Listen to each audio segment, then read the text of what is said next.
Hi hello welcome to RTV health. నేను మీ దీప్తి. ఈరోజు మనతో పాటు ఉన్నారు doctor Rakesh Komaravalli, consultant robotic surgeon, Srikara hospitals. Hello sir. Hello అండి. Good morning. Good morning doctor గారు, జనరల్గా knee replacement and joint replacement అంటే శ్రీకర హాస్పిటల్స్ అంటారు, ఎందుకు? చాలా మంచి క్వశ్చన్. అది ఇన్ని ఇయర్స్ నుండి శ్రీకర ఎస్టాబ్లిష్ చేసుకున్నటువంటి నమ్మకం. ఇప్పుడు నీ రీప్లేస్మెంట్ బాగా అరిగిపోతే చేసే ఒక ఆపరేషన్. సో ఇలా అరిగిపోయినప్పుడు ఆపరేషన్ చేయించుకోమన్నారండి అని ఒక డాక్టర్ గారు ఏ ఊర్లో అయినా కూడా డాక్టర్ గారు చెబితే ఆపరేషన్కి ఒక పేషెంట్ వెళ్ళడం అనేది జరుగుతుంది.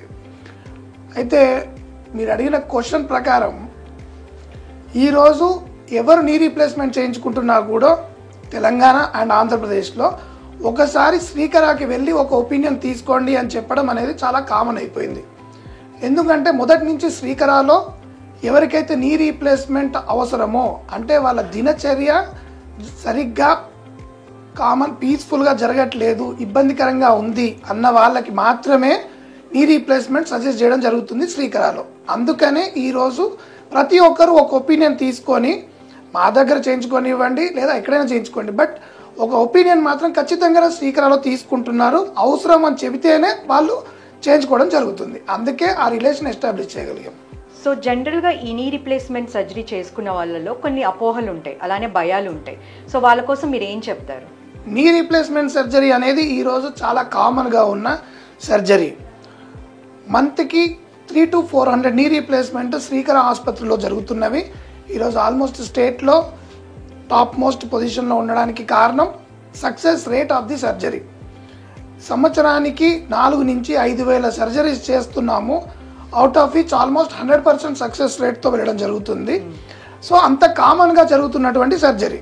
ఈరోజు మోకాలు నొప్పులు వచ్చాయి, 60 దాటితేనే చేయించుకోవాలేమో, లేదా ఈ సర్జరీ చేయించుకుంటే కాళ్ళు పడిపోతాయి, ముందు నడిచే అంత కూడా ఇప్పుడు నడవలేకపోతామన్న అపోహలు దాటేసి ప్రజలు ఈరోజు శ్రీకరాన్ని చూస్ చేసుకొని మాతోటి ఆపరేషన్ చేయించుకుంటున్నారు. నీ రీప్లేస్మెంట్ సర్జరీ అనేది అంత భయపడే సర్జరీ కాదు.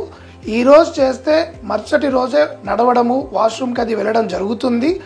ఒక 15-20 రోజుల్లో ధైర్యం ఉన్న వ్యక్తులు, మగవాళ్ళైతే ఆఫీస్కి వెళ్ళడాలు, ఆడవాళ్ళైతే నిల్చొని వంట చేయడాలు జరుగుతుంది.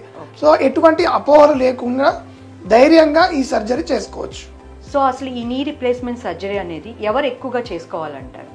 మోకాలు నొప్పి ఉన్న ప్రతి పేషెంట్ నీ రీప్లేస్మెంట్కి రాకూడదు. చాలా రకాల ట్రీట్మెంట్స్ ఉంటాయి. ఫిజియోథెరపీ, మెడిసిన్స్, కొన్ని గుజ్జుపట్టే ఇంజెక్షన్స్, ఇలాంటి medicational therapies first 1, 2 starting stage of 3లో ఉన్నప్పుడు ఇవి చేయించేసుకోవచ్చు. ఇవి వాడుకొని వాళ్ళ లైఫ్ స్పాన్ ఆఫ్ ది నీ, అంటే దేవుడిచ్చిన మోకాల్ని ఎంతవరకు సేవ్ చేయగలిగితే అంతవరకు సేవ్ చేసుకోవచ్చు. దాని తర్వాత ఏ రోజైతే నేను లేచి వాష్రూమ్కి వెళ్ళడం ఇబ్బందిగా ఉంది, ఒక 500 మీటర్లు నేను నడవలేకపోతున్నానండి, 2-3 సార్లు కూర్చోవాల్సి వస్తుంది 500 మీటర్ల జర్నీలో అని మనకు ఎప్పుడైతే అనిపిస్తుందో ఆ రోజు మాత్రమే ఒక ఆపరేషన్కి వెళ్ళడం ఉత్తమం. సో మళ్ళీ పేషెంట్ మీ దగ్గరికి ఎప్పుడు రావాలంటారు? ఒక నీ రీప్లేస్మెంట్ చేయించుకున్న పేషెంట్ 2 డేస్లో మా దగ్గర నుంచి డిశ్చార్జ్ అవుతారు. అయిన తర్వాత వాళ్ళ ఇంట్లో ఒక 15 to 20 డేస్ ఒక ఫిజియోథెరపిస్ట్ సహాయంతో ఫిజియోథెరపీ చేసుకోవడం, లేదా పేషెంట్ యాక్టివ్గా ఉన్నారంటే సొంతగా వాళ్ళంతా వాళ్ళే ఫిజియోథెరపీ చేసేసుకొని రికవరీ స్టేజ్కి రావచ్చు. చాలా వరకు ఈ రోజున్న టెక్నాలజీకి వీడియో కాల్లోనే 1 month తర్వాత ఫాలోఅప్ అనేది చూస్తున్నాం. లేదు అవసరం ఉందంటే డాక్టర్ గారిని కలవచ్చు. ఓకే. సో జనరల్గా మీరు చెప్పారు పేషెంట్ సర్జరీ తర్వాత 1 month తర్వాత మీ దగ్గర విజిట్ చేయాలని. సో ఆల్ ఓవర్ ఏపీ, తెలంగాణలో ఉంటారు మీ పేషెంట్స్. సో వాళ్ళు మీ దగ్గర కంపల్సరీ ఇక్కడికి హైదరాబాద్ రావాలంటారా? అక్రాస్ 8 బ్రాంచ్లు ఉన్న శ్రీకర గ్రూప్ ఆఫ్ హాస్పిటల్స్ నుంచి ఈరోజు ఆల్మోస్ట్ 20 మంది ఆర్థోపెడిషియన్స్ తెలంగాణలో ఉన్న మేజర్ డిస్ట్రిక్ట్స్ అన్నీ కవర్ చేయడం, నిజామాబాద్, కరీంనగర్, వరంగల్, ఖమ్మం, ఇంకా మిగతా డిస్ట్రిక్ట్స్ అన్నిట్లో కూడా అవుట్ స్టేషన్స్కి వెళ్ళడం జరుగుతుంది. నేను వరంగల్, కరీంనగర్, సిద్దిపేట, ఖమ్మం ఇలాంటి డిస్ట్రిక్ట్స్కి వెళ్తున్నాను. సో ఎక్కడి నుంచి వచ్చిన పేషెంట్స్ని ఫాలోఅప్ అక్కడే చూయించుకునే ఫెసిలిటీ ఒకటి శ్రీకర ఆసుపత్రి అనేది ప్రొవైడ్ చేస్తుంది. కాబట్టి అక్కడ చూయించుకుంటే సరిపోతుంది. సో చూసారు కదండి, ఇది ఇవాల్టి మన ఇంటర్వ్యూ. మరో ఇంటర్వ్యూతో మళ్ళీ కలుద్దాం. అప్పటి వరకు కీప్ వాచింగ్ ఆర్టీవీ.